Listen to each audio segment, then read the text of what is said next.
ഈ വർഷം നവംബറിലാണ് 153 ഫലസ്തീനികളുമായി ഒരു വിമാനം ദക്ഷിണാഫ്രിക്കയിലെ ജോഹനസ്ബർഗിലെ OR ടാംബോ അന്താരാഷ്ട്ര വിമാനത്താവളത്തിൽ ഇറങ്ങിയത്.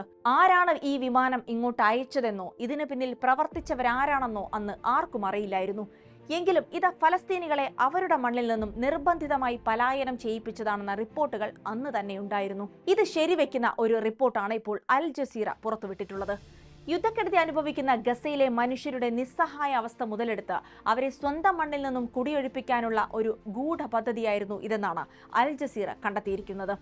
ഈ റിപ്പോർട്ടിന്റെ കൂടുതൽ വിശദാംശങ്ങൾ പരിശോധിക്കാം. സ്വാഗതം ഇൻഡപ്തിലേക്ക്.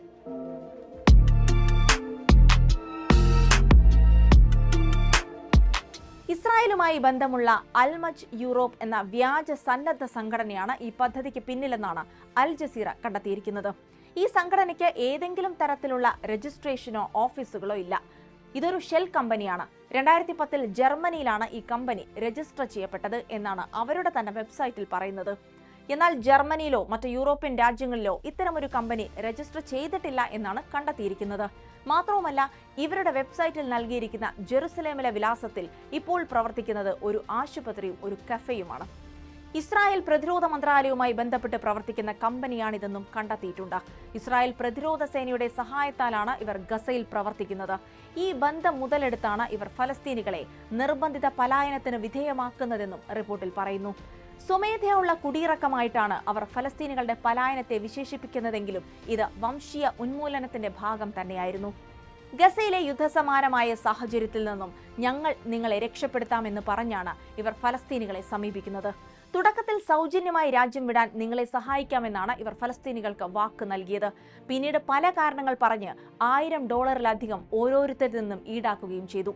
നവംബറിൽ സൗത്ത് ആഫ്രിക്കയിലേക്ക് പോയ വിമാനത്തിന് പുറമെ മറ്റു ചില രാജ്യങ്ങളിലേക്കും അൽമജ് യൂറോപ്പിന്റെ നേതൃത്വത്തിൽ ഫലസ്തീനികളെയും വഹിച്ചുള്ള വിമാനങ്ങൾ പറന്നിട്ടുണ്ട്. ഇസ്രായേലിലെ റാമോൺ എയർപോർട്ടിൽ നിന്നാണ് ഇത്തരം വിമാനങ്ങൾ പുറപ്പെടുന്നത്. ഹംഗറിയുടെ തലസ്ഥാനമായ ബുഡാപെസ്റ്റിലേക്കുൾപ്പെടെ അൽമജ് യൂറോപ്പ് ഫലസ്തീനികളെ നാട് കടത്തിയിട്ടുണ്ടെന്നാണ് റിപ്പോർട്ട്. ഫലസ്തീനിൽ നിന്ന് തന്നെയുള്ള ചില വ്യക്തികളും ഈ ഗൂഢ പദ്ധതിക്ക് പിന്നിൽ പ്രവർത്തിച്ചിട്ടുണ്ട്. ഈ ശൃംഖലയ്ക്ക് പിന്നിൽ പ്രവർത്തിക്കുന്നവരിൽ പ്രധാനിയാണെന്ന് കണ്ടെത്തിയിട്ടുള്ള മുയാദ് ഹിഷാം സൈദാം ഫലസ്തീൻ വംശജൻ തന്നെയാണ്. അൽമജ് യൂറോപ്പിന്റെ ഹ്യൂമാനിറ്റേറിയൻ പ്രോജക്ട് മാനേജർ എന്ന പേരിലായിരുന്നു അദ്ദേഹം ഗസയിൽ പ്രവർത്തിച്ചിരുന്നത്. 2025 മാത്രം അൽമജ് യൂറോപ്പിന്റെ നേതൃത്വത്തിൽ ഫലസ്തീനികളെയും വഹിച്ചുകൊണ്ടുള്ള 3 വിമാനങ്ങൾ ലോകത്തിന്റെ വിവിധ ഭാഗങ്ങളിലേക്ക് പുറപ്പെട്ടിട്ടുണ്ടെന്നാണ് റിപ്പോർട്ടുകൾ പറയുന്നത്. 2025 മെയ് 27 ഗസയിൽ നിന്നുള്ള 57 ഫലസ്തീനികളെയും വഹിച്ചുകൊണ്ട് ഹംഗറിയിലെ ബുഡാപെസ്റ്റിലേക്കായിരുന്നു ആദ്യ വിമാനം.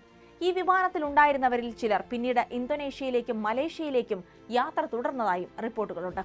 2025 ഒക്ടോബർ 27 രണ്ടാമത്തെ വിമാനം. ഈ വിമാനത്തിൽ ഏകദേശം 150 മുതൽ 176 വരെ യാത്രക്കാരുണ്ടായിരുന്നു എന്നാണ് വിവരം. കൃത്യമായ കണക്ക് ലഭ്യമല്ലെങ്കിലും വിമാനത്തിൽ ഉണ്ടായിരുന്നവരെല്ലാം ഗസയിൽ നിന്നുള്ള ഫലസ്തീനികളായിരുന്നു എന്ന കാര്യം റിപ്പോർട്ടുകളിൽ പറയുന്നു. കെനിയ വഴി ദക്ഷിണാഫ്രിക്കയിലെ ജോഹനസ്ബർഗിലെ OR ടാംബോ വിമാനത്താവളത്തിലേക്കായിരുന്നു ഈ യാത്ര. 2025 നവംബർ 13 ഈ ഗ്രൂപ്പിന്റെ കീഴിലുള്ള 3ാമത്തെ വിമാനം ഫലസ്തീനുകളുമായി യാത്ര ആരംഭിച്ചത്. 153 ഫലസ്തീനുകളാണ് ഈ വിമാനത്തിലുണ്ടായിരുന്നത്. ഇസ്രായേലിലെ റാമോൺ വിമാനത്താവളത്തിൽ നിന്നും നെയ്റോബി വഴി ജോഹനസ്ബർഗിലേക്ക് തന്നെയായിരുന്നു ഈ വിമാനത്തിന്റെ യാത്ര.